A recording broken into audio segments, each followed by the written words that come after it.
जो पहले कभी नहीं लिया। सोशल समाज दल अंधविश्वास और पाखंड को मिटाने, विज्ञान और तकनीक को विकसित करने के लिए मानववादी विज्ञान और शिक्षा नीति को लागू करेगा। प्राथमिक शिक्षा हिंदी और एक किसी प्रदेश की भाषा की शिक्षा दे। शिक्षा पाठ्यक्रम से ब्राह्मणवादी पंचांग, पुनर्जन्म, का भेदभाव, जात पात और चमत्कार की शिक्षा समाप्त करेगा और प्राथमिक शिक्षा के बाद शिक्षा के 2 स्तर करेगा। पहला उच्च शिक्षा, दूसरा तकनीकी और व्यवसायिक शिक्षा।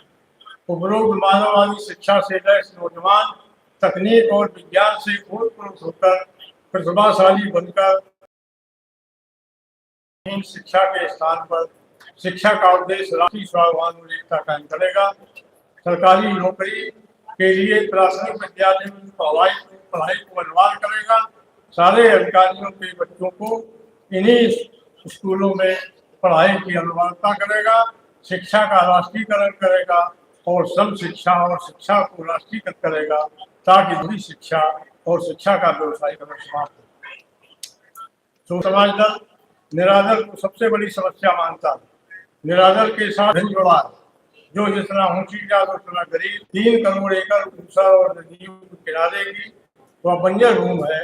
इन 12 करोड़ एकड़ भूमि को उपजाऊ बनाकर सरकार 100 परिवारों का गांव बसाएगा, जिसमें सरकारी पेशाविहीन भूमिहीन या 1 एकड़ से कम भूमि वाले को गिरजनों और प्रजाजनों को प्रति परिवार 2 एकड़ भूमि, 1 पक्का मकान जिसमें रसोई घर, पाखाना और घर घेरे की जमीन सरकारी खर्चे पर बनाकर दी जाएगी। 2 पेड़ लगेंगे।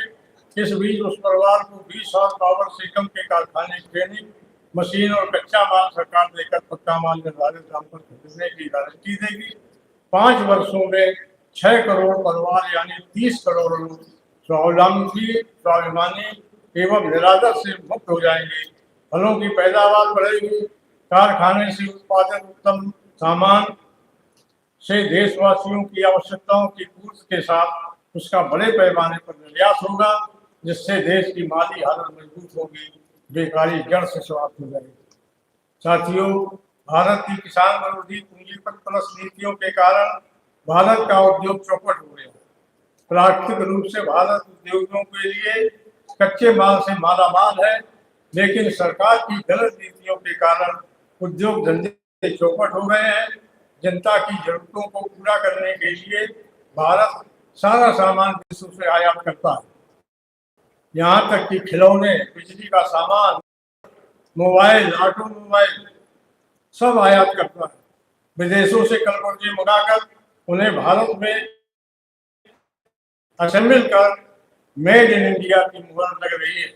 स्वदेशी का राग लाने वाली सरकार ने भारत के बाजार को विदेशी सामानों से पाट दिया।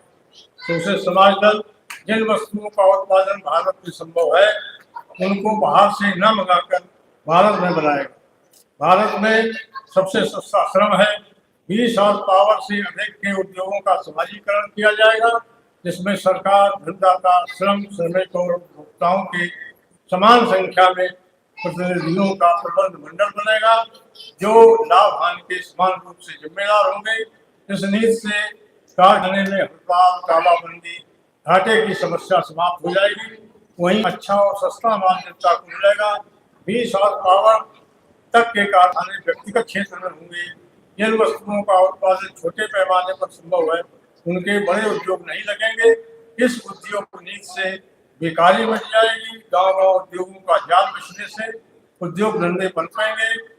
कृषि उपज को गांव में पक्के माल में बदल जाने से किसान की उपज का अच्छा दाम मिलेगा, बेकारी बचेगी और विदेशों से निर्यात करने से देश खुशहाल हो जाएगा। साथियों, पूंजीपति परस्त सरकारों ने कृषि की उपेक्षा कर किसान को बर्बाद कर दिया। किसान हजारों की संख्या में प्रतिवर्ष आत्महत्याएं कर रहे हैं। सोशल समाज दल की कृषि किसानों को खुशहाल और देश को मालामाल कर देने वाली है। सोशल समाज दल के नेता उत्तर प्रदेश के वित्त मंत्री रहे महामना राम स्वरूप वर्मा ने